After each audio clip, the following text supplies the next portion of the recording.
Now is Tennessee Republican Senator and member of the Senate Judiciary and Armed Services Committees, Marsha Blackburn. Senator, thanks for taking time on Saturday. You heard Mark Meredith's report there. I just want to get your reaction to the president saying that former President Trump should be denied classified briefings. More of the double standard, double speak hypocrisy that is coming from the Biden administration. And Griff, this is one of the things that will remind people why they did not want more of Obama-Biden in electing Hillary Clinton, why they elected President Donald Trump. And I will tell you this, they should say, well, should John Brennan, should James Comey, should others stop receiving access to classified information?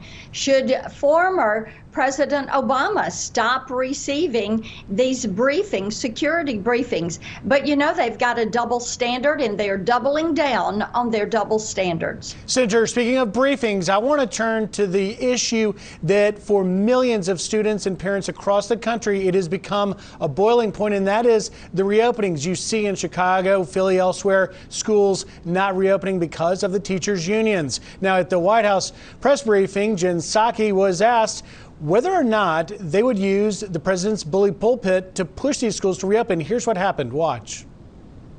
The president is absolutely committed to reopening schools. He wants them not just to reopen, but to stay open. And he wants to do that in a safe way. And we're going to rely on CDC guidance, which, again, is not officially out yet, to determine the best way to do it. Senator, your reaction? Well, there again, double standards. The White House has one opinion. CDC had already said that children could go back to school, taking the proper mitigation strategies, getting those in place. And that is your PPE, making certain you're using masks, you have dividers, and the teachers are on the list for getting vaccinations. Here's the deal. It seems that the left is concerned about COVID in the classroom. They are not concerned about COVID at the border crossings.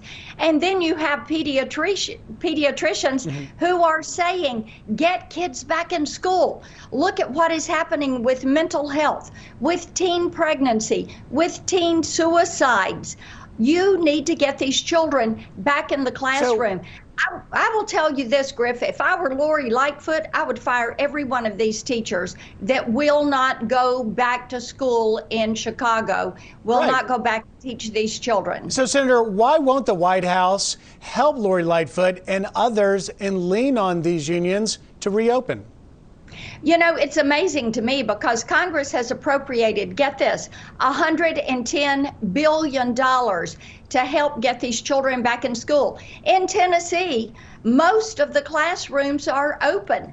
Our county mayors, our school boards, our school systems, our teachers, our parents, they're all working together to make certain that children get back to a normal lifetime, a normal school day. But you're not seeing it in these big blue cities. It's why people are getting out of them as fast as they can. So with the COVID relief package, which is moving right down the path to getting passed with reconciliation, are you calling for a contingency in that final piece of legislation to get that money? Yes. You have to reopen.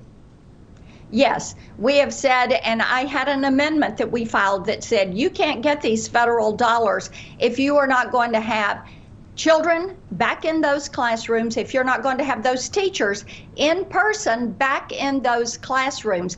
This is despicable that these unions keep moving the goalpost. They are saying, we're not going to go back until you do this, that, or the other. And Griffith has nothing to do with the education or the safety of the children in the classroom. And we know these children are learning virtually nothing when they are not in the classroom. We know their nutrition is failing. We know there are mental health issues. As I said, suicide is up. Yep. Pediatricians are saying get them back in the classroom. Senator, we've just got a few seconds left, but I do want to get your preview. We have an impeachment trial coming. What will happen?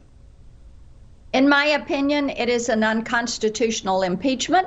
I think the Democrats are now wanting to get this over as quickly as they can because they've realized if they open this Pandora's box of a double standard again, and they are going to try to impeach a private citizen, former president, then you can go back through Obama, Clinton, Carter.